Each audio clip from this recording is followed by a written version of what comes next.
I was going to say I should go downstairs and get my bottle of Whistle Pig and Hill Rock and put it right here, but yeah, it's too far to go downstairs. It's 10 a.m. It's noon somewhere. That's there right. you go. Like noon's typical whiskey drinking time. Like you can get the pass on that. Yeah, Don Draper style. For me, there is no inappropriate time. I mean, that's what I do.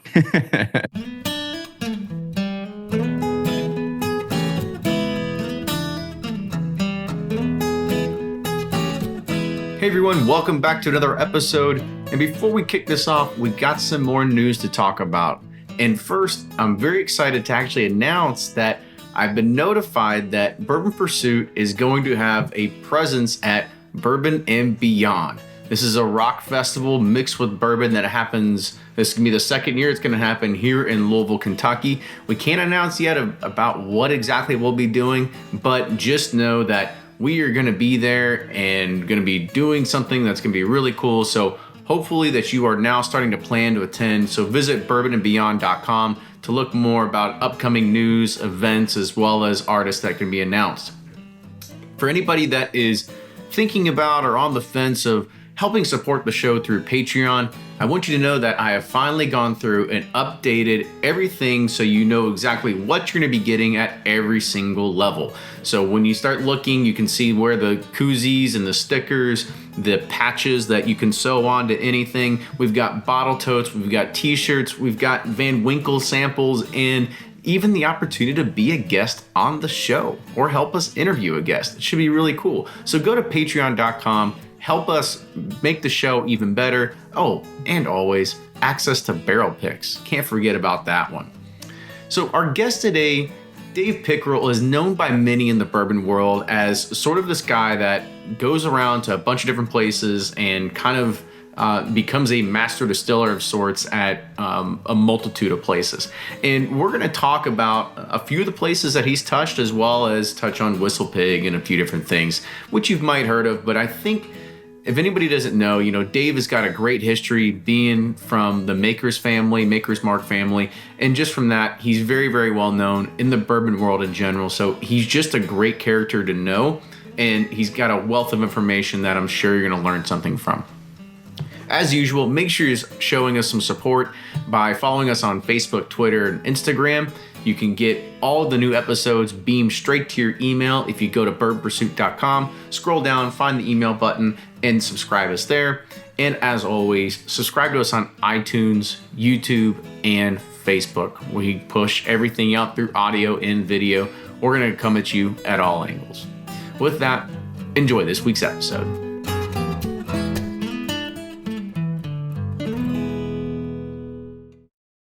Do you ever pour yourself a bourbon, swirl it around, and then start struggling to come up with tasting notes? And perhaps you're also looking for a good Father's Day gift idea. Well, you can now solve both with a kit from Knows Your Bourbon. And unlike other nosing kits on the market, Knows Your Bourbon kits feature real ingredients for the most authentic aromas. You can smell real Tahitian vanilla bean instead of some synthetic aroma that's just made from chemicals. So head on over to knowsyourbourbon.com and enter code BP10 for 10% off your order. From their bar to yours, Chad and Sarah of the popular YouTube channel It's Bourbon Night bring you their favorite at-home old-fashioned mix with the new Elemental Elixir's Golden Hour Syrup. It's a custom-made syrup with notes of bold black tea, warm spices, and orange zest. All you need is your favorite whiskey and ice. No bitters needed. One bottle makes 16 drinks, so that's only $1 cocktail before you add your own whiskey. They can also be enjoyed in other cocktails or spirits, mocktails, coffee, tea, and anything you can think of. It's crafted locally in Lexington, Kentucky, and you can get your bottle now at whiskeyambitions.com. Always find what you love at Total Wine & More. With so many great bottles to choose from at the lowest price, it's easy to find your favorite Cabernet or a new single barrel bourbon to try with some help from one of their friendly guides. And with every bottle comes the confidence of knowing you just found something amazing. With the lowest prices for over 30 years, find what you love and love what you find only at Total Wine & More. Curbside pickup and delivery available in most areas. Visit TotalWine.com to learn more. Spirits not sold in Virginia and North Carolina. Drink responsibly and be 21. Play Whiskey Wednesday Round 11, the memory game. Until June 26, each week you can win one of our 12 incredible grand prizes. Select 2 doors at checkout. And if they match on drawing night, you'll win that bottle. Not a match? No worries. You still score a Weller 12-year. Every $5 ticket gives you 5 chances to win, including 4 weekly bonus prizes. Get your tickets now at give270.org. Charitable Gaming License ORG 0002703.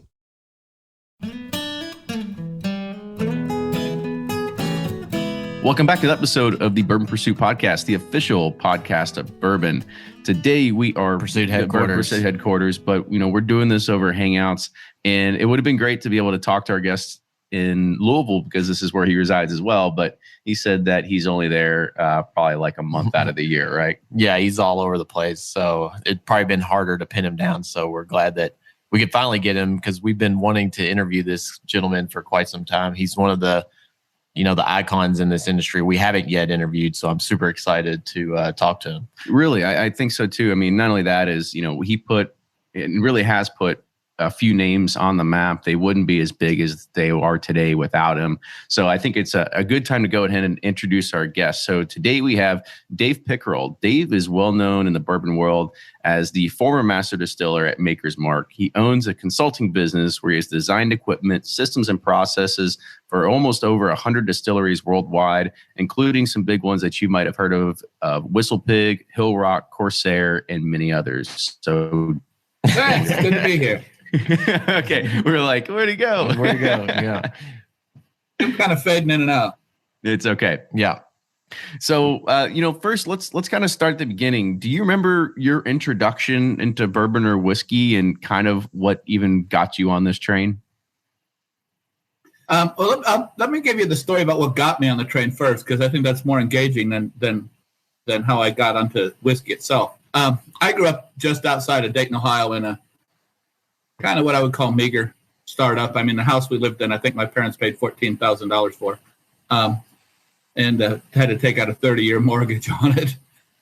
But we grew up with nothing extra, but our family deal was on Sundays we'd go for a drive, and you couldn't not pass a factory or two. And we're driving around seeing these factories. I would start peppering Dad with questions. What's that tank, and what's that pipe, and what's that smoke coming out of that thing over there? Wouldn't take Dad very long, and he'd go, "Son, the only person that understands that's the chemical engineer," which meant, "Shut up, I'm not answering any more of your stupid questions." But by the time I was 5 years old, I remember I wanted to know the answers, and I remember this was before seatbelts, and I jumped off the seat onto the wheel well, and I grabbed a hold of the front seat and got right up as close as I could to Dad, and I said, "Fine, then I'm going to be the chemical engineer because I need to understand these things." And that's the only thing I ever wanted to do in life.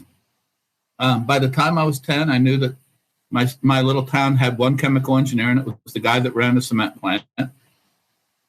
That I needed a lot of help. That science course, no demand, which meant take summer school in advance.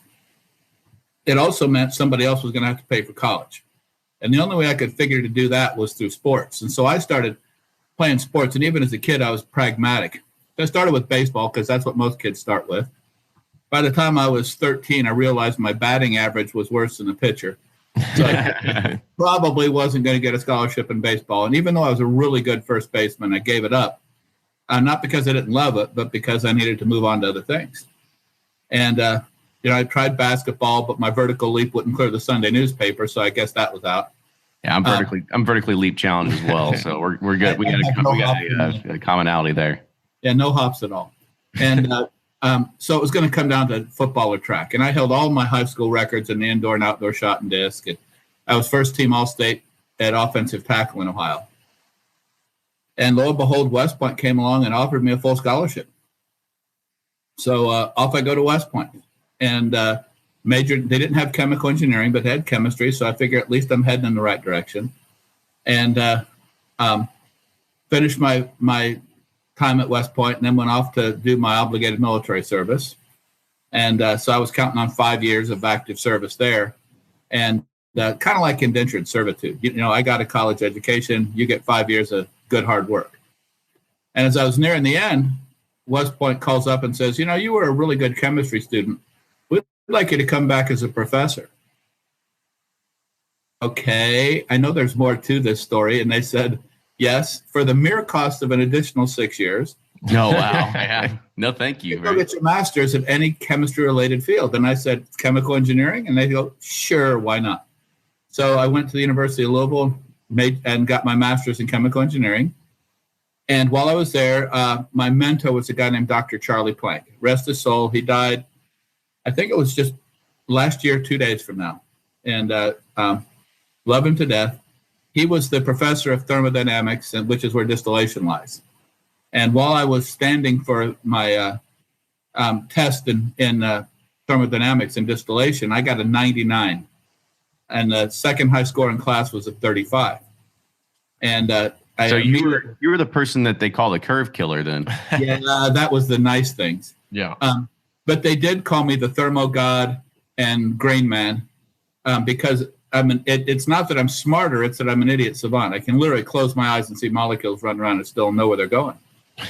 And Dr. Planck never forgot that. And so I went away, taught at West Point, finished my total 11 years of service, and I was just ready to go be a chemical engineer. Had 59 job offers in petrochem and process chemical businesses, and I just needed a letter of reference. I called up Dr. Planck and asked him for a reference letter, and he says, no.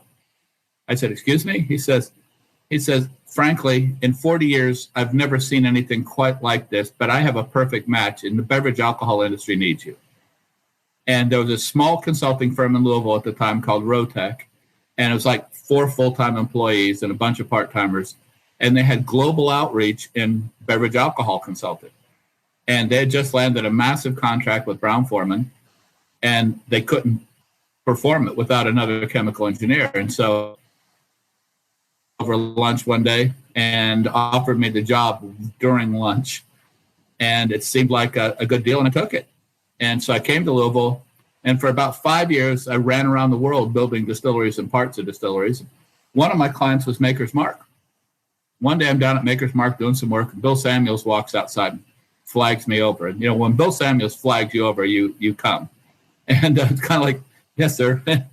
And so I walk over, and he goes, did you know that we're looking for our next master distiller?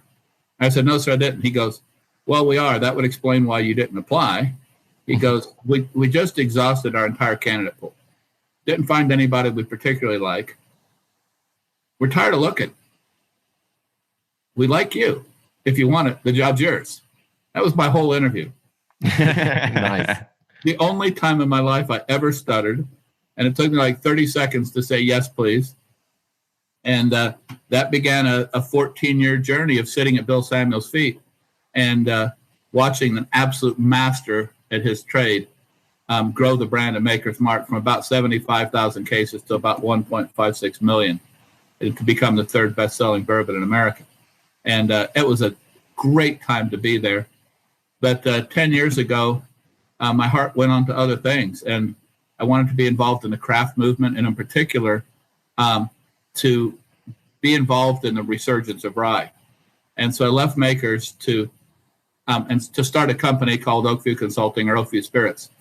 And originally it was going to be 4 things. I was going to write, I was going to speak, I was going to help craft distilleries get started, especially with rye, and I was going to help companies that wanted to become more green, to just take one more step in that direction. And I didn't anticipate how quickly the craft spirit movement was going to take off. And I quickly had so much work in the craft spirit movement, I didn't have time for anything else. Why did you want to bring back rye? Did you see it like? Good question. Makers, I'd say they made one mistake while I was there, and that was in 2001. They let me be part of the team to resurrect George Washington's distillery.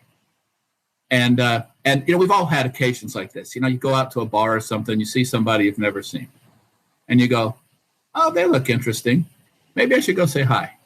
So you walk over and you chat up a little bit, and then that leads to maybe a drink, and then maybe we should continue this over dinner tomorrow night. And then one thing leads to another, and it becomes a full-blown romance. Well, that was me and rye whiskey. And I got around to every distiller on my own time, went to every distillery in the world that made rye whiskey, started dreaming about what it would be like to make perfect rye. But back in 2001, nobody was drinking rye. And so I couldn't very well act on it. It was just a fantasy. But I kept volunteering for George Washington's Distillery. In 2006, the cocktail culture hit. And bartenders started to say, we can be professionals. We don't have to make all these stupid cocktails with the sexual innuendo names. You weren't thinking about Sex on the Beach with rye? Yeah. Yeah, Sex on the Beach, Slow Comfortable Screw. I mean, it's on and on and on. And they said, we can actually make serious cocktails. And so they started pulling out the old Savoy 1930 cocktail manual to Jerry Thomas. And they started reading, and they said, would you look at that? The first Manhattan had rye in it. And the first Julep had rye in it. And before the old fashioned was old, it had rye. And on and on and on. Guess we should buy some rye. And in 2006, the category of rye jumped 20%. It's the first time it had grown in decades. And my heart leapt because the love of my life was coming to life. In 2007, it grew 30%. And then in early 2008, I set off to be involved in it. And while some would say I caused the rye revolution, that's not true. But fortunately, I was one of the earliest people to see all the signs and jump in. And which is how we got to Whistle Pig. And one of the, I think, if somebody was going to write a Harvard Business Review article about Whistle Pig, it wouldn't be about the great taste or the awesome products. It would be that we saw the opportunity quicker than anybody had and jumped into it with both feet. So that's kind of the why. Yeah, we'll talk about Whistle Pig a little bit later on. But yeah, keep going. Sorry, I didn't mean to interrupt you there. No, but so I jumped, and then 2008 was a great year, right up until the stock market thing happened, and 2009 was not so good. I mean, my poor kids, we were on water rations. I basically told everybody, except for breakfast, you can't drink anything that costs more than 50 cents a serving. And because we were just on an austerity budget, I ate ramen noodles most of the time, but we got through it. And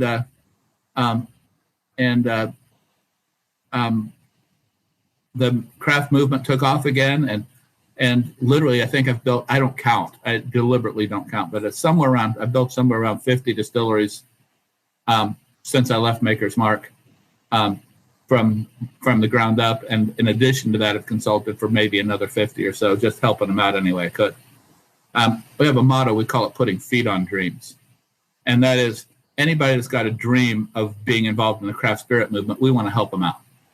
And that's whatever it takes. Sometimes it's going and meeting with congressmen and senators and lobbying for tax reform, which I'm glad to see we've got in the Tax Modernization Act. To go into vendors and beating them up to get costs down, to designing systems that are extra efficient to save money, and keeping my personal costs low so that they can afford to have me. I always tell people, at the end of the day, it probably saves you more money to have me than to not, because of all the discounts I bring from the vendors. But so I haven't looked back. I still call makers we. I still sign maker stuff, and it's always going to be, in my heart, because the time at Makers was such a glorious time. So, I mean, people still. What was the last thing somebody actually asked you to sign for Makers? Oh, literally, I was up in Seattle, and a guy pulled out a barrelhead of just last week, and pulls out a barrelhead and a black Sharpie and said, "You got to sign this." I'm going, well, okay, and. So it doesn't happen every day anymore, but it still happens with relative frequency.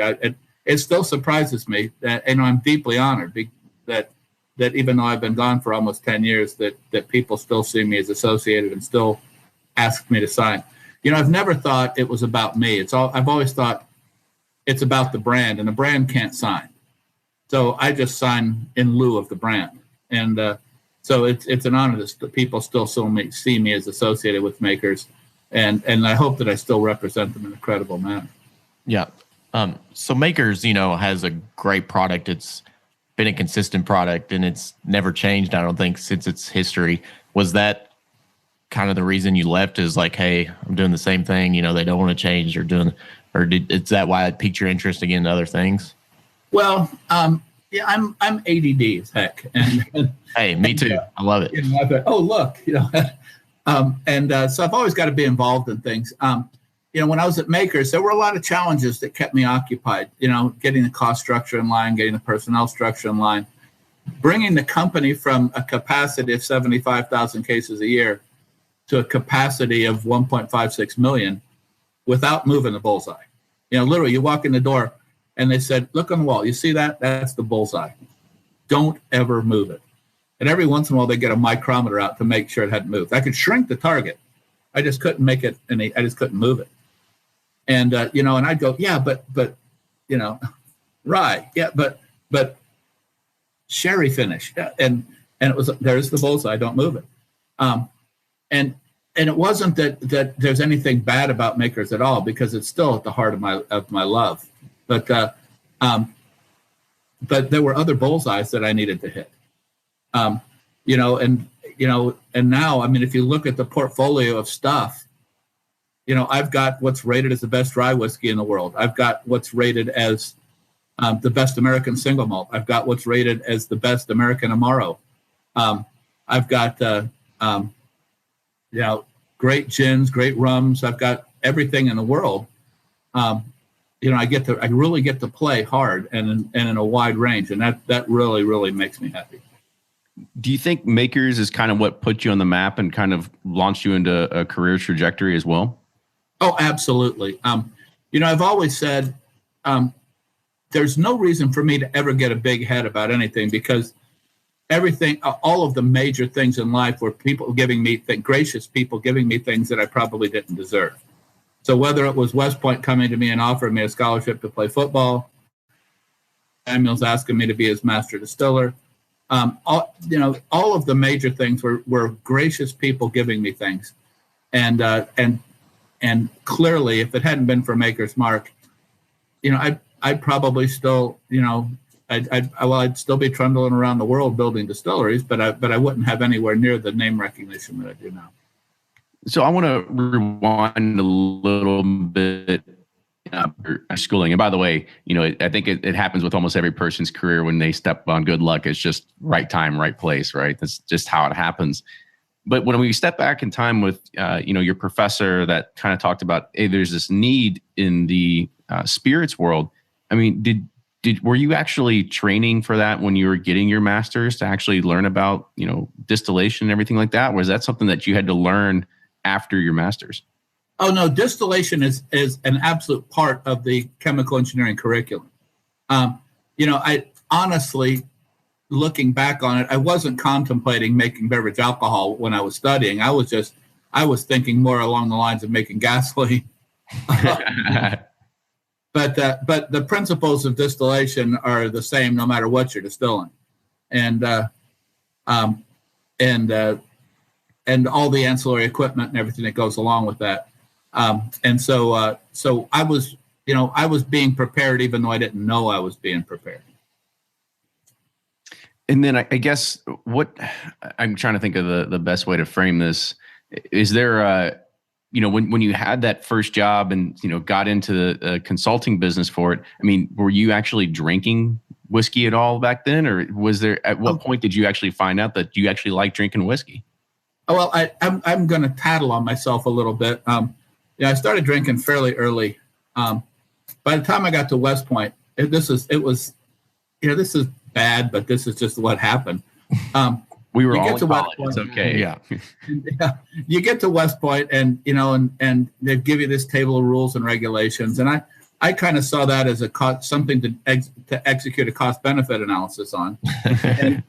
and they give you this box, and it's a lock box. And the thing is, I don't know, maybe 3 inches tall and 6 inches wide, 12 inches deep. I don't know, maybe not quite, maybe 8 inches. And then I said, what's this? They go, it's a lock box. It's for your valuables. And I go, what's a valuable? And they said, you know, your money, your jewelry, your watches. And I'm going, I don't have any of that. And I said, besides, isn't this West Point? Don't you get kicked out if you steal things? And they go, just take the lockbox. It's uninspectable. Put whatever you want in there. I'm going, Oh, okay. And so it began this analysis. Given the shape of the box, what spirit could I get the largest volume bottle in the box? And by virtue of the shape, the Crown Royal bottle was the winner. So at my first opportunity, I brought a Crown Royal bottle back and put it in the lockbox. And from then on, the Crown Royal bottle lived in the lockbox for the rest of my time at West Point and got replenished whenever I had opportunity. So most of my time at West Point was spent drinking Crown Royal. It's not a bad product, but the principal reason I drank it was because it was a tasty whiskey that just happened to fit in my lockbox. That's the only reason. That was the only reason. I told you I'm a very pragmatic individual. And my taste in whiskey has continued to evolve, and I've grazed around quite a bit. But so 4 years of Crown Royal, and then I moved on to a number of other things, and really didn't come back to whiskey in any particular manner until I started consulting. And kind of the rule, it's kind of like customer golf. When you consult, you drink whatever your customer is making. And my first year of consulting, I spent 1 week out of every 3 at Jack Daniel's.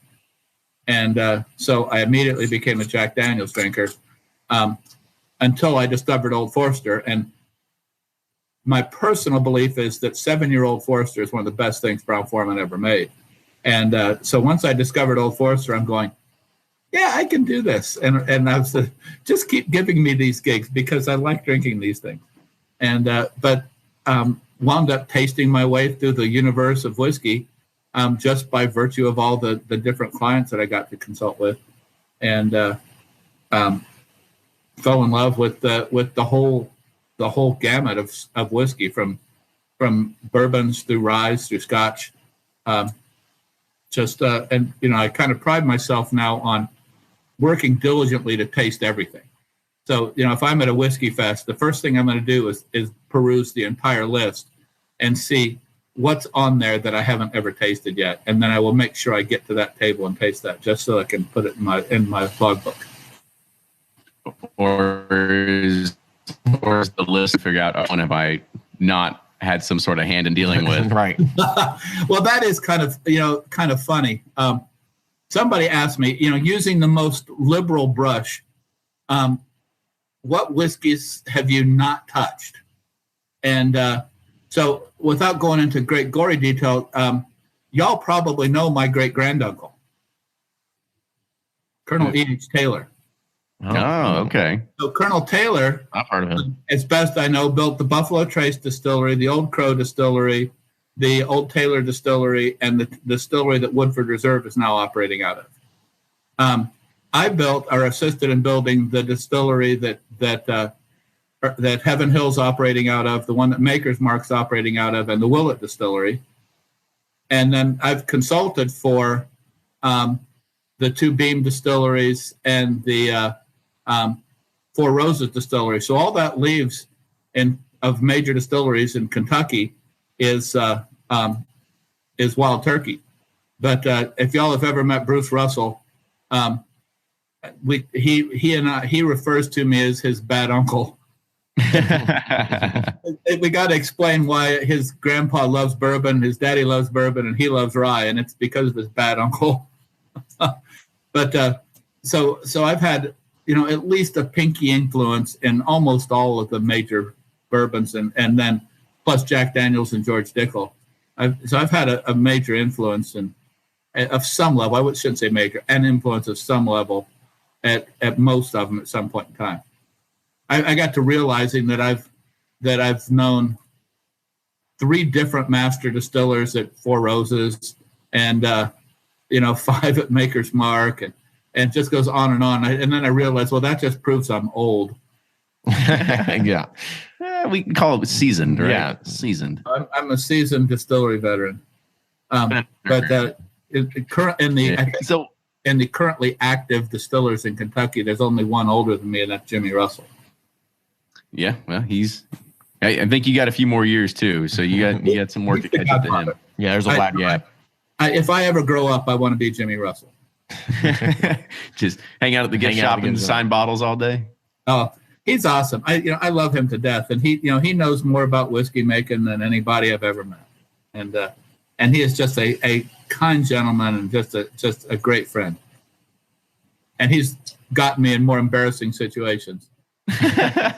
Talk about one of those. Oh my goodness! So we were up at Whiskey Fest Chicago, and that's the one place where the distillers can kind of get away from their handlers, and we always wind up at Delilah's. And we'll sit down with Mike Moore, the owner, and eventually he'll close the place, and we'll just kind of sit around and continue to chat for all hours. And so this was no different. And Jimmy and I are sitting down at the bar, just chit-chatting away, having a great time. But I knew that the Maker's Mark Mile was coming up, and I had a red eye to Lexington the next morning to get the prep work done for the Maker's Mark Mile. And so, and I don't wear a watch. And so I finally looked at Jimmy and said, Jimmy, I could just stay here with you all night long. I got to get back to the hotel and get a little bit of shut-eye, and I've got a really early flight, so I got to dash. Jumped up, ran out the door, flagged a cab, back to the hotel. And I'm doing the Superman thing, ripping my clothes off as I'm diving into bed. Grabbed the phone, called the front desk and said, dude, I know this is going to sound weird, but I just need a little shut-eye. Can you please give me a wake-up call at 4:30? And the guy just starts laughing. And I go, what? And he goes, dude, it's already 4:45. And I jump back out of bed, start throwing my clothes on. I said, well, the heck with a wake-up call. Get me a cab. And about 5 minutes later, I come flying back out of the elevator. The guy is still laughing at me while I'm running out the door to get to the cab to get to the airport. And that was all thanks to Jimmy Russell. And I'm sure that there is a hotel attendant who still laughs once in a while when he thinks about me. That's awesome. That sounds like it was definitely the dash of shame having to run. I knew I was going to have to run right past this dude on the way to the front door. And he's like, I know who you are. You're the drunk idiot that called me up. So it seems that, consulting is becoming a pretty big business, or maybe it has for a few years, but at least with us, we're learning as we go, and we meet all these individuals in the past few years, because we have the likes of you, Jim Rutledge, Nancy Fraley, Greg Metze, the list goes on. I mean, is there really this much demand that's happening in the marketplace? I mean, you said that you're always constantly traveling. What about people that are just now starting to get into the consulting business? I mean, is there still a lot of demand that's out there? I can't speak for everybody, but I've got more than I can say grace over. I cannot take all the people that want me to come and consult for them. This coming year, I pretty much decided I'm unless somebody makes a really good case, I'm not going to take them, or unless it's really interesting, because I've got like 5 or 6 major expansions of existing clients to take care of. And we're talking, 2 of the distilleries, by the time we're done expanding them, will be larger than Makers was when I started working for them. And is that the Bardstown Bourbon Company? No, I'm not doing anything with Bardstown. Okay. But the 2 in particular are Jay Rieger and Company out of Kansas City, and the Zach Brown Distillery up in Dahlonega, Georgia. And both of those are going to be pretty large complexes by the time we're done expanding them. But all in all, I think I've got about 6 major expansions, 6 or 7 major expansions going on this year. So I guess during this process, are you also training like people that are there distilling while you're not there? Because you can't be everywhere, right? I mean, I don't think they want to crown you master distiller at 50 different brands. They probably want somebody there that can be full time to sit there and move some knobs or pay attention to the computer screen. Think of, when you think of master distiller, think of executive chef. It's not my job to turn the knobs and dials anymore, although I can. It's my job to make sure all the equipment's right, that the people are right, that the recipes are right, that the quality's right. And I can do that without having to be there every day. But it does require hiring and training people that are capable of doing all the knob turning and the daily inspections. And I do have an ever-growing group of marvelous folks that I've had the opportunity to spend some time training with. And I do take I do from time to time take an intern on where I'll bring them to a distillery and install them for a while, and then come in and make sure that they get special attention and training. And if you take somebody on as well as as a tutelage, that they can also get Delta Platinum status by flying everywhere with you?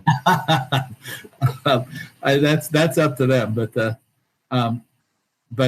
I love passing things along to the next generation. I just wish that my own kids were in this. My oldest daughter, I thought might be. She's a triple chemical engineer, bilingual French English. We sent her off to work at Courvoisier for a while. She came back to get a little more schooling at Colorado School of the Mines and worked at a little distillery called Golden Moon Distillery, and then met the love of her life, who trundled her off the middle of nowhere in Kansas. And so she is fortunately, she loves it. She's a stay-at-home mom. My oldest son is also a really good distiller. And when he was 5 years old, he started coming to Maker's Mark. And I would tell him, look, there's just a few rules. Number one, you pick one person to follow that you can't get under their feet. If anybody ever says you're in the way, you're done. You can ask them 3 questions during the day. And at the end of the day, on the way home, I'll answer anything you want. By the time he was 11, he could tell me if the tour guides were off message, and could probably run every piece of equipment in the distillery if called upon. But I held off. I wouldn't let him until he was legal. And at 21, I brought him to George Washington's distillery, and he ran all 5 of those stills like they were tops. And I was so proud of him that I actually paid him. I told him it was an unpaid internship, but he did so well, I paid him anyway. Every once in a while, he still comes and distills with me, but he has kind of become a golden boy at Cummins. He's a mechanical engineer at Cummins right now, because he wanted to prove that he wasn't riding daddy's coattails. And, while I'm very, very proud of him for his success, I'm also sad because he's been so successful at Cummins that the likelihood of me getting him is rather small. You can't. But I do hope Pickerell and Sons consult. No, my youngest son just recently said, "Hey, Dad, how come you never, took me under your wing in that regard?" And I said, "Well, you never asked." And he goes, "I'm thinking about it. Could you get me an internship someplace?" And I said, "Joshua, all you have to do is tell me, and I will get you an internship." So we're in discussions right now. Let's see if he's really interested. But if he is, look out, world. So it sounds like your daughter, that was a professional student, your grandkids will grow up at some point, right? So she still has an opportunity a little bit later on. It's not like distillation. Distillation, I look at it like math. It's not changing too much, right? It's been the same for quite some time. That it's not gonna be like the tech world where you've got 3 months and then all of a sudden everything changes. Yeah, that's the good news about it, is the principles never really change, and while the methods may change a little bit, but by and large, it's not much. So when you go into a new distillery and you have a new master distillery you're working with, what's some of the problems experience that you help them with?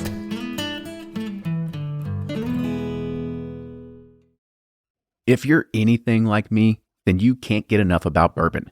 And that's why I'm a subscriber to Bourbon Plus magazine. Bourbon Plus is a quarterly publication that tells the stories from the heart of bourbon, the farmers who grow the grain, the distillers who labor over the process, and the people like you and me who raise their glasses to celebrate it all. Subscribe to Bourbon Plus magazine today at bourbonplus.com, that's PLUS.com, and use code PURSUIT at checkout for $5 off your subscription. Shopify's already taken the cash register online, helping millions sell billions around the world. But did you know that Shopify can do the same thing at your retail store? Give your point of sale system a serious upgrade with Shopify. Shopify's point of sale is your command center for your retail store. From accepting payments to managing inventory, Shopify has everything you need to sell in person. And with Shopify, you get a powerhouse selling partner that effortlessly unites your in-person and online sales into one source of truth.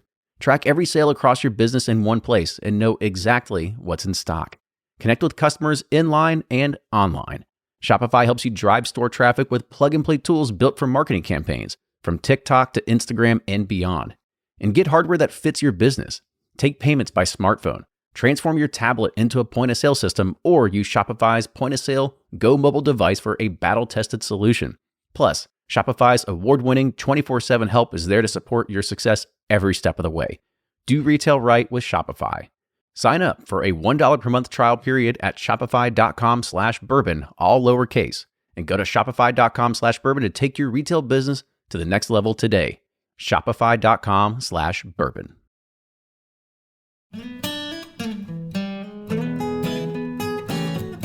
So when you go into a new distillery and you have a new master distiller you're working with, what's some of the problem experience that you help them with?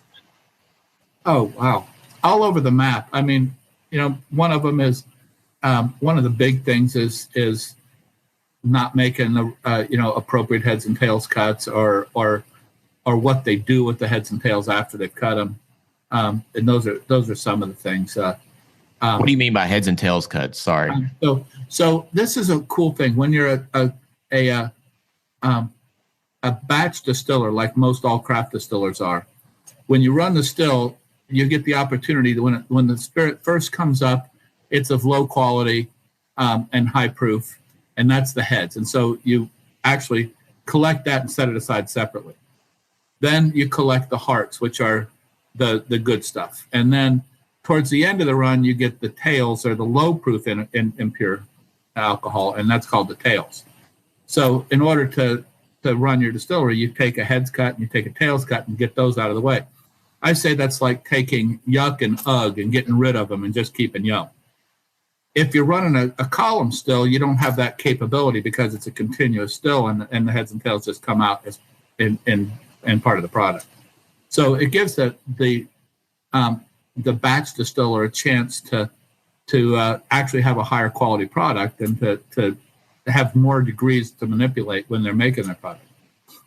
And so by teaching people the right time and the right manner to take the heads and tails cut, they can affect what their final product quality will be rather dramatically. And so that's something that I really help people with a lot. Some people, meaning using my nose and my palate to make all my heads and tails cuts. Some people aren't confident with that. And so there are other methods that I can teach them as well, to both train their palate and to give them confidence. But I also help people with the economics of things, getting, saving energy, for instance. There's, I've got all kinds of energy saving tricks up my sleeve. When they buy new equipment, getting good discounts and things like that. But that's all part and parcel of it. Plus, I'll work with them on going to market as well. How to go sell, how to, how many markets to choose, and that kind of thing as well. Just try to help them out and keep them focused if they need focus. How often do you get those 911 calls, or somebody's off track and they're like, Dave, we don't know what's happened. Either we're tasting it right now and it's not tasting the way that, it was a month ago or anything like that.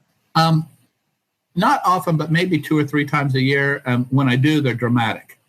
Without going into names, I've had a distillery one time, they were getting ready to launch a new product.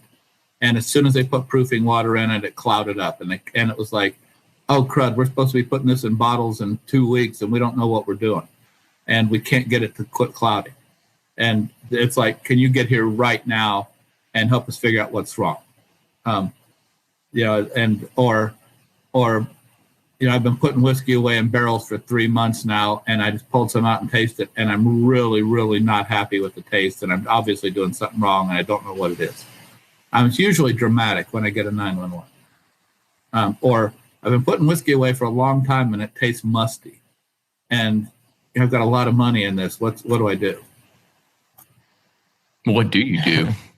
Oh, there's all kinds of tricks, Turn it into some cinnamon flavored whiskey at that point. Yeah. Well, you can hide a lot of stuff by altering the proof or putting some finishing on it or something like that. Or the worst news I ever gave a guy, I got called in on a 911, and I told him, I tasted his way through the whiskey, and I said, dude, I got good news and bad news. The good news is I can get 50% more distillate out of your still per batch than you're getting right now by changing the way you distill. The bad news is you got to take the last 3 months of whiskey that you've put in the barrel and take it back out and redistill it, because it's not going to get better. And you'd have thought I killed his dog. But at the end of the day, it was the right answer for him, because the worst thing you can do as a craft guy is go into the market and put something out there that's really disgusting and then try to fix it and follow it up with better tasting stuff, because that you'll already have established a reputation. So you got to hit the ground with good stuff. And I kind of want to touch on that, right? Because you're still heavily involved in these craft movements. Ryan had asked you a little bit some of those challenges. What do you see as the biggest challenge for the craft distillery in itself? What's facing them of getting their product out or anything like that? Do you think that people that are starting up and they've got a young whiskey, do you think that kind of hurts their brand in the very beginning? What do you think is their biggest challenge getting out there? Well, yeah, you've really hit on a couple things. Most guys that start out are underfunded, and they got to figure a way to keep the lights on. And, white whiskey was a thing for a while. That's obviously not a thing anymore. People put vodka and gins out just, and if they do, I tell them, be pragmatic. You're not going to sell it much past your backyard. Have a tour operation, because visitors like to buy vodka and gins out of the tour shop. But don't plan on it being a national product. Just sell what you need to keep the lights on, and then try to, we try to suggest there are ways you can make maybe 2-year-old whiskey or younger whiskey. There are things you can do to help it along, so that it's palatable and promising while you're waiting for a 4 to 5-year-old to come out. And so I try to coach them up on those techniques and methods as well. The biggest problems, though, are more distribution driven. A lot of craft guys think that their distributor is their sales force, and they're really not. They're an order taker and a delivery agent, and they're their sales force. And if you just hand your product to and you got, you're a brand new distillery and you got no case volume, and you hand your product to a distributor, they're not going to grow your brand very much. They're going to put it in where they're obliged. And unless you find somebody that can be a real brand champion, it's not going to help. You need to go, I always tell people, if you're going to go to Kentucky, you plan on 2 weeks in Louisville, just knocking on doors, shaking hands and kissing babies and putting it in front of the bar managers and liquor store owners. Then you spend another week in Lexington and another week in Northern Kentucky. Then you come back next quarter and do it again. And that you are your sales agent, because people listen more to the owner or the maker than they do to a marketing or sales guy. And that's, so many times guys just get so in the weeds that they just don't do that. And then their brand gets hurt because it doesn't grow like they need to. The other half, which is part of the same puzzle, is casting your net too broadly up front. I always tell people, best thing you can do is own your own backyard first. So define a backyard, and then whatever it is, stay there until you've sold every case you can sell and you have some left over. And then go to the next market, because the cheapest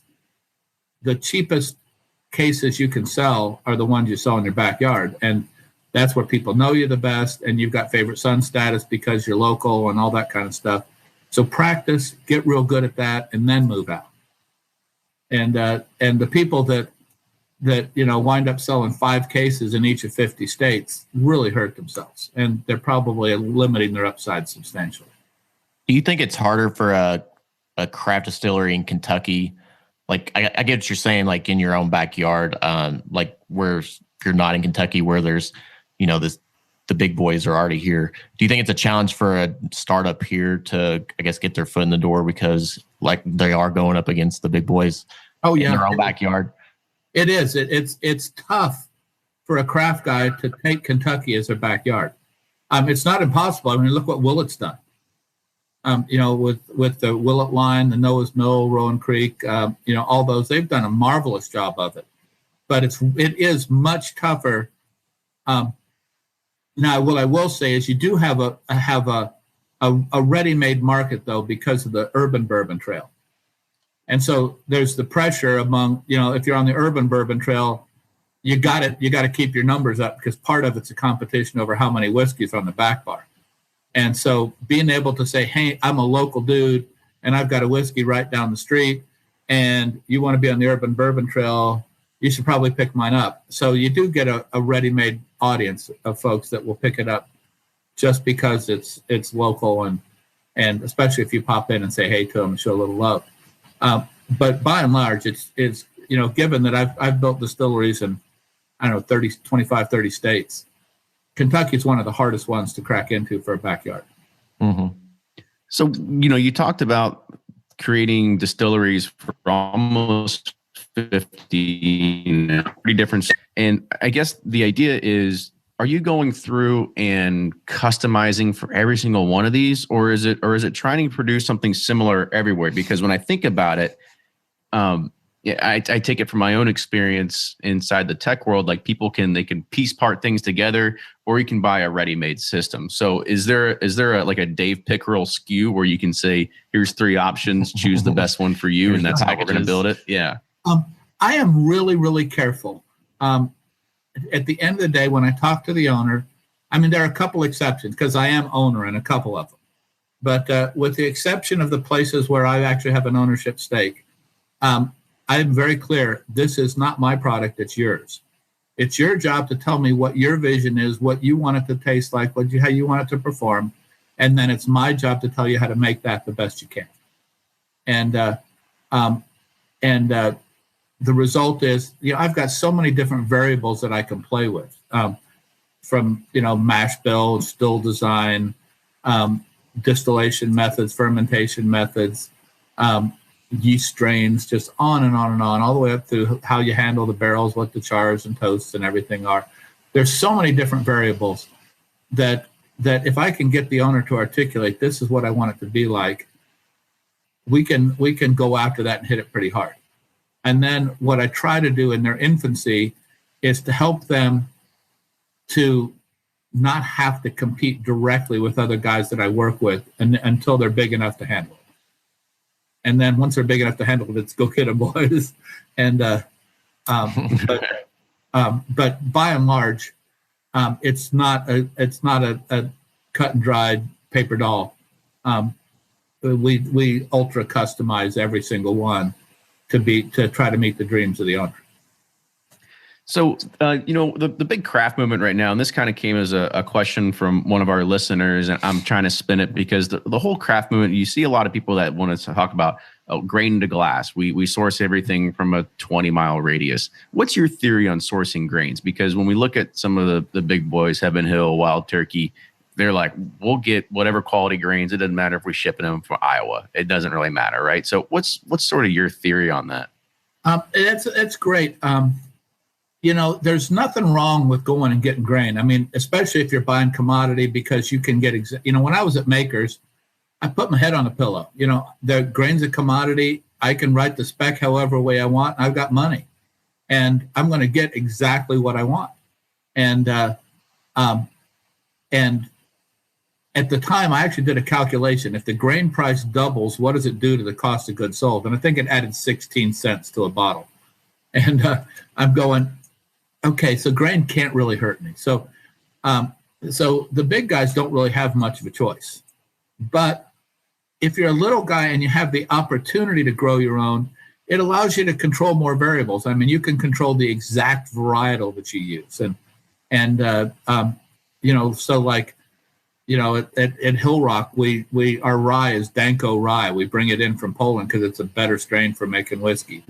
At Whistle Pig, we use Rifle and Musketeer from Western Canada because it's better strains than you can buy in the United States, because it's most of it's Arusta. I get to work with I start working with the national seed banks trying to get old heirloom varieties. We're starting to bring back Hickory King and Hickory Cane corn because of some of the cool cherry notes that you get from it. So there is something to be said for grow your own, because you can control it better, and all the way down to the moisture contents and the exact day that you harvest it. So there is something to be said for it, for the quality that you can attain. I actually have like 5 distilleries that the Whistle Pig grows their own grain, Hill Rock grows their own, Ragged Branch in South Central Virginia is right in the middle of their grain field. Whiskey Acres is up in DeKalb, Illinois, and it's right in the middle of the cornfields. A bunch of corn farmers that were bored in the winter and decided they needed to have a distillery. And then and then way up north in Minnesota, Far North Distillery. I have to give it a little bit of an accent. It's in Minnesota, and that one was great fun because we wanted to grow corn, and corn is not native up there. And when you look at they're typically corn hybrids have numbers, and the numbers tend to be triple digits, and that's essentially from the day you plant to the day you harvest, how many days that is. So in Kentucky, that's tends to run the 130s to low 140s. We had to find a varietal of corn that was 76 days, just because that's the length of their growing season. And that was the hardest challenge, is finding corn that you could plant and harvest in the same year. And but we did it. And so Far North actually grows their own grain. But those are the only 5 I've got that right now that really have decided to invest the effort. And it's so much harder. I mean, when I was at Makers, I honestly didn't worry too much about grain. It says I make the spec. When GM became an issue, we said, all right, I'm not going to buy GM grain. What do I do? And I figured out how to arrange farmers so we didn't have to buy any GM grain. But there really, other than that, there wasn't much worry. It was just make sure it was here on time. But when you grow your own, all of a sudden you're worried about, am I planting it too early? Am I planting it too late? You're worried about bugs and weather, drought, Bugs, weather, is it going to be too cold? Is it not going to be cold enough? On and on. You just start worrying about everything. I become a nervous Nelly about grain. And because you live and die by that. I mean, if our grain crop fails, what do we do? Well, yeah, because corn's a great summer, grain or crop or whatever. But rye is, rye and wheat, I mean, they don't particularly grow that great here. They're winter cover crops, but it seems like up north. But normally you got to go a little farther north to get rye, because rye likes lousy weather and bad soil. It's kind of the brat of all grains. Rye. It's like rye says, "I dare you, go ahead. Throw me on that rock, I'll grow. Give me clay soil, I don't care. And on top of it, it actually has its own natural pesticide, so it chokes out all the other grain and it kills any bug that might wander into the field. So rye is a really hardy winter crop. It just likes to it likes to freeze out in the winter and get a ton of snow on top of it. But it's just perfectly situated for northern areas. Mm-hmm. So another question about the sourcing aspect of it. So you said, Whistle Pig sources theirs from Canada. Hill Rock brings theirs from Poland. I think you said something like that. It's the seed. The seeds are brought in, so we actually grow it, but we bring the seeds in from there, just because American seeds are typically Aroostook, which is a great cover crop, but a lousy whiskey crop. Gotcha. The idea you're trying to get at, how do you know this is particularly good? I mean, are you going out in the field, pulling it and just sticking it in your mouth and chewing it and saying like, oh, this is some good rye right here? Or do you really realize it after the distillation process, and then you understand that this is a good rye? No, you know beforehand. I mean, it's things like how plump the berries get, how tall the stalks are going to get, how brittle they get right before harvest. I mean, there are things about the performance of a crop going in, and I can adjust the spiciness. So if I say, all right, I'm going to use Rifle and Musketeer, and after the harvest comes in, then I'll taste it and see how spicy it is. I may alter my mash bill just a little bit, maybe add a little bit more malted barley to it to tone down the spice if it's a little too spicy. But it's pretty easy to know and determine. Same with corn. If I'm, I particularly like to play with Hickory King and Hickory Cane corn. They're kind of white varieties. They look like miniature SpongeBob, that they're really, really wide and not very thick, and it's kind of got a pale whitish yellow. It mills really well, and particularly well for corn. And it yields well. And one of the fun things for me is even the distillate has a dark cherry note to it, which is just incredible. And so I've been encouraging guys, let's bring that one back. So we've got a number of farmers that have been building up their stockpile of Hickory King and Hickory Cane just for distillers that I work with. But yeah, it's you kind of know. I mean, we had to play a little bit to know that they were going to give us some dark cherry notes. But once we did, it was like, oh yes, we're doing all of this. I got you. So I guess, before we kind of close this out, I want to touch on some of the brands just real quick. You're very heavily involved in the Whistle Pig still. So kind of talk a little bit more about where they are currently, the current, being sourced, being how long until it's blended or, until it's on its own stock. And then, so we'll start there first. Okay. So when we started in Vermont, we were a little naive, and we expected the business climate to be about the same as it was in New York or any other state, and we quickly discovered that it's a little more difficult. Let's just leave it at that. And it took 4.5 years to convince the government that they should give us a building permit, and so our dream of just starting there was popped pretty quickly, and we knew we had a perishable window, so we started out going up to Alberta because they were the only distillery in the world at the time capable of doing what we wanted, which was 100% rye and then double barrel aging it. And so I'd already ring fenced some whiskey there, and so we just went and said, all right, we obviously need to work with you guys, so we're going to take the whiskey Dave's ring fenced, and then we need you to also contract distill for a while we're getting our ducks together. So our 10-year-old is distilled from Alberta. It still is right now, as is our 15-year-old. The 12-year-old, because I wanted to use Verdelho Madeira as one of the finishing barrels, I knew that was going to make it really spicy. And 100% rye with a Verdelho Madeira finish on it is undrinkable. So I needed to have a little malt. So we went to MGPI because their batch bill's 95% rye and 5% malt, and the malt kind of acts like a mute to cut the spiciness a little bit, which brought it into the playground so that we could use Verdelho Madeira without offending the palate. So our 12-year-old is from MGPI. Well, we finally, after 4.5 years, got a building permit, and then 2 more years we got a distill up and running. So for about 26 months now, we've been running our still as hard as we can run it. And people are asking, when are we going to get to see your distillate? And there's 2 wrong answers. The first one is, just give me another 8 years. The other wrong answer is, let's pull out the white dog. That ship has sailed. But there's got to be a yes in there someplace. And so for us, the yes is a transitional product that we call farm stock. And we're just at the tail end of crop 1 right now. And rye crop 01 tells 3 stories. It tells the story of our transition from Alberta to Indiana to Vermont.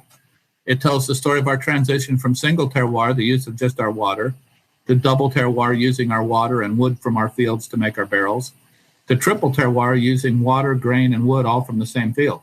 We think we're the first distillery in the world to be able to claim that. So rye crop 1 is 20% distillate from Vermont. It's a year to 18 months old, triple terroir. The next 49% are 5 to 6 year old from Alberta.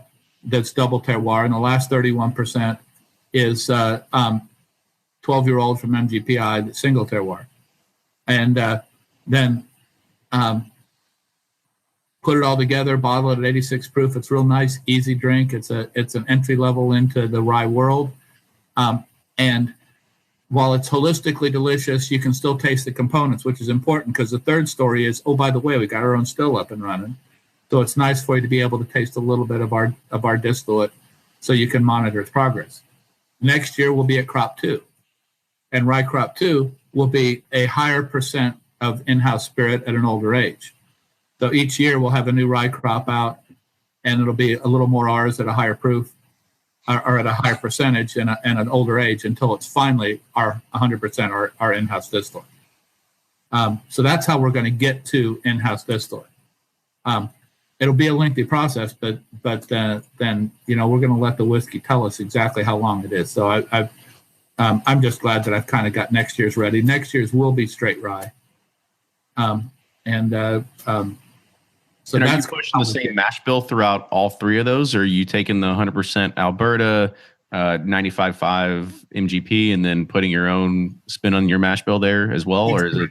So our mash bill is also 100%, although I don't claim 100% because I want the ability to modify annually based on the spiciness of that year's harvest. So add maybe 1% or 2% of malt to tone it down a little bit.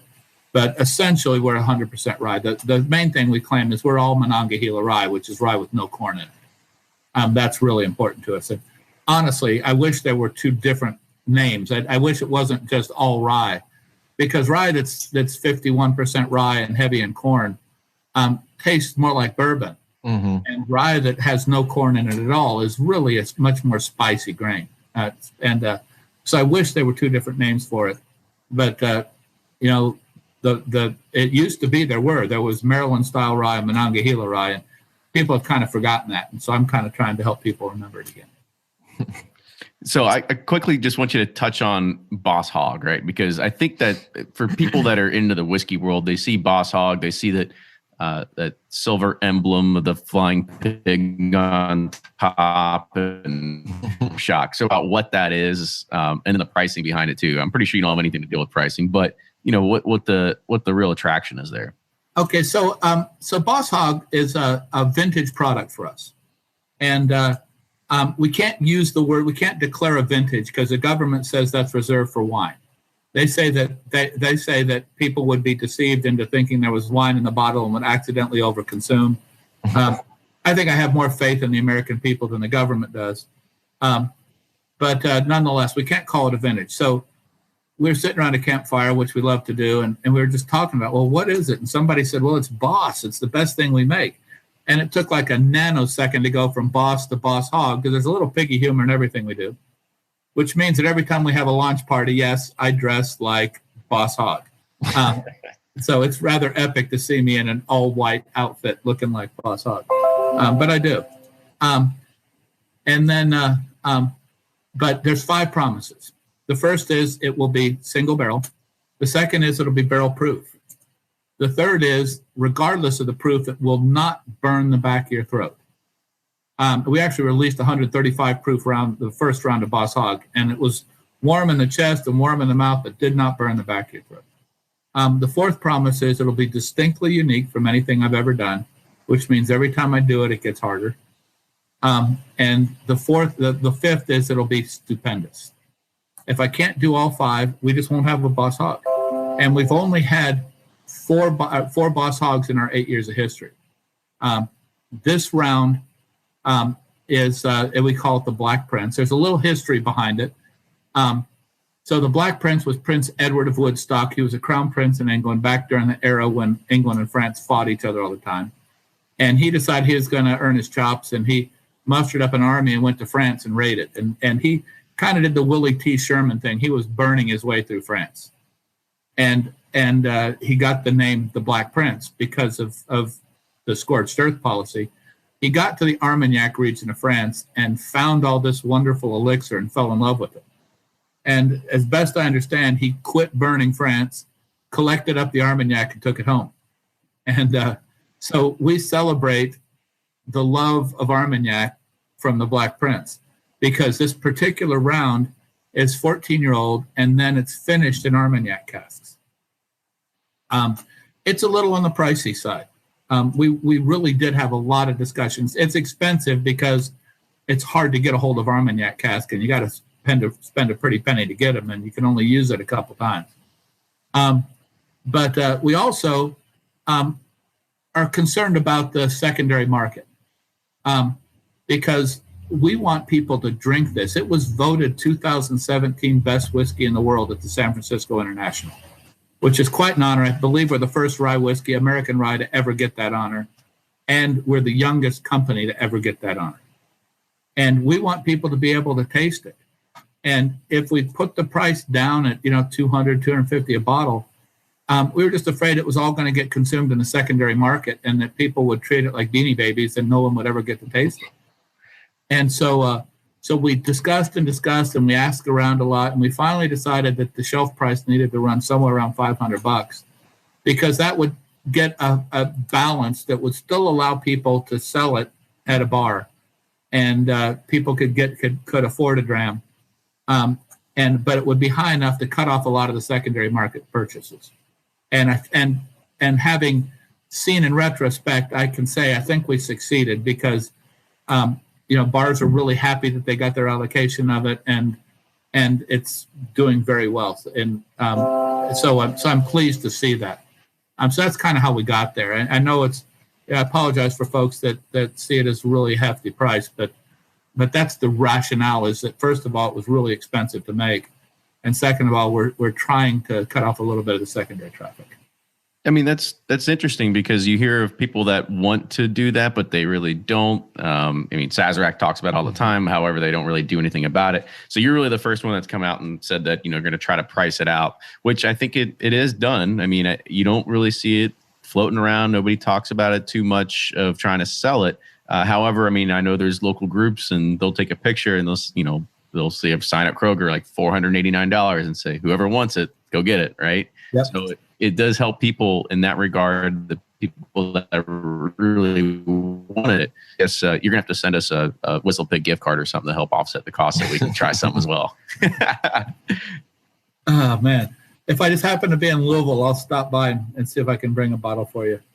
Well, if we can find you in the hour that you're here, we can do that. Yeah. So two more questions about two more other distilleries. So this one comes from Chris Haynes. He's a Patreon supporter, and he wants to know about St. Augustine. He said, according to the website that you helped design the production facility and guided the final blending, he's interested to hear your thoughts on it and how it's going to do here in the future. That's great. Yeah. This was a pet project of mine. We actually put it in an historic building. It was an old ice house, and this place used to make ice cubes the size of rail cars to ship down when Florida was new and in a railroad down the peninsula. They needed to get ice down there, and that's what they did. Is they made this facility that would make railroad car size ice cubes. They'd pick them up, pack them in straw, and then send them down south.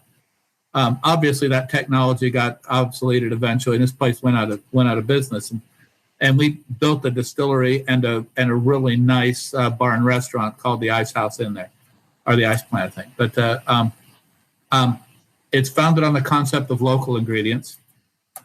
So they're using like a rum agricole from heirloom sugar canes in the area. They've got a gin that's citrus forward, so they can take advantage of all the citrus. They've got a vodka that's citrus based, so that they can take advantage of the local fruits again. Even their whiskeys, they went to the Department of Agriculture and recruited farmers to grow their grains. One of the fun things is we're port finishing their bourbon. There's a San Sebastian winery is literally right across an open field from their distillery. And we were just talking, one day, we're getting ready to prepare this bourbon for sale. We'd really like to finish in something. What should we do? And just about that time, the owner of San Sebastian calls up and goes, "Hey, I just dumped all these port barrels. Do you guys want to trade?" And we're going, "Yes, we do."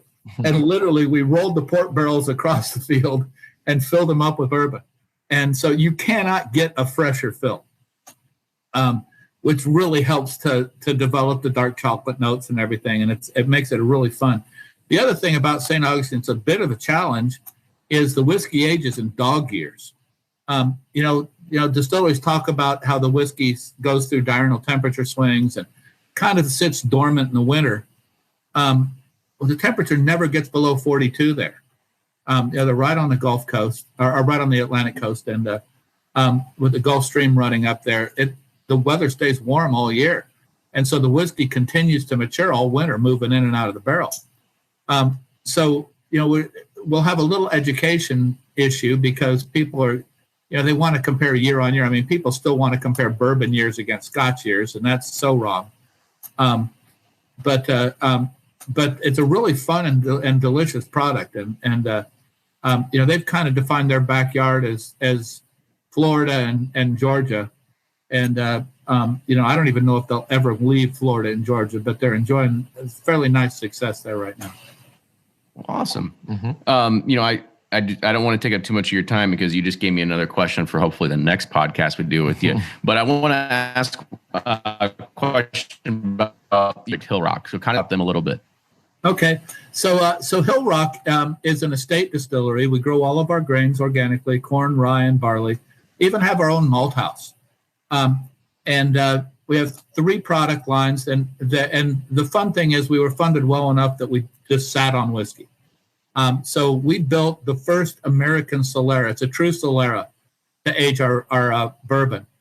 We copied Lustau. I figure theirs has been successful for 200 years plus. I think that's probably okay for us to copy. And so literally we've got 4 tiers just like them. Weighted average age, a little over 9 years. We had to do some negotiation with the government, but the top tier we call the nursery, and we try to hold the whiskey up there 4 years before we let it move down through the system.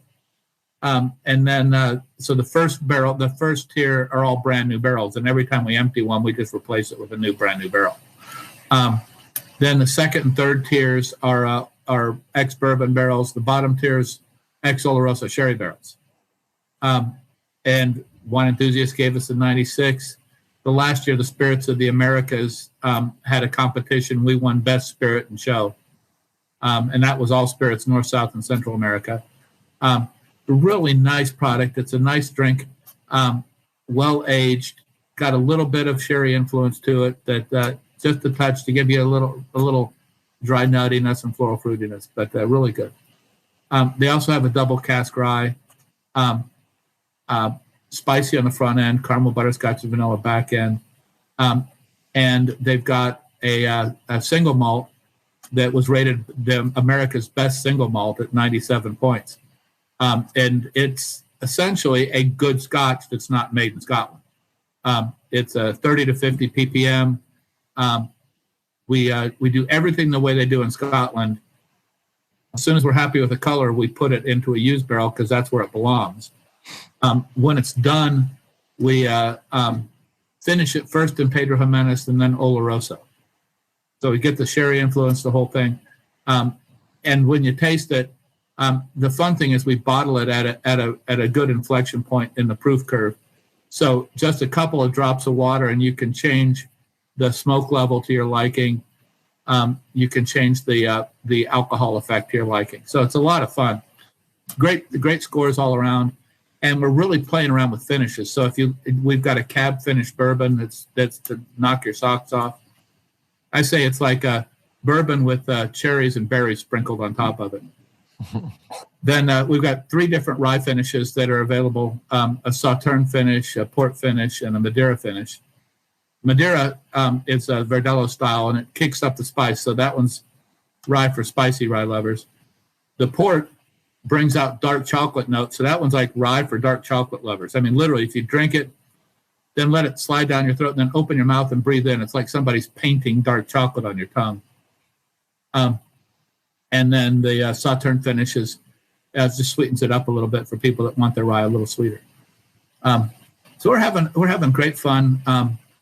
It's a smaller niche company. We're literally, that's one of my expansions. We're going to like double the capacity over the next year probably.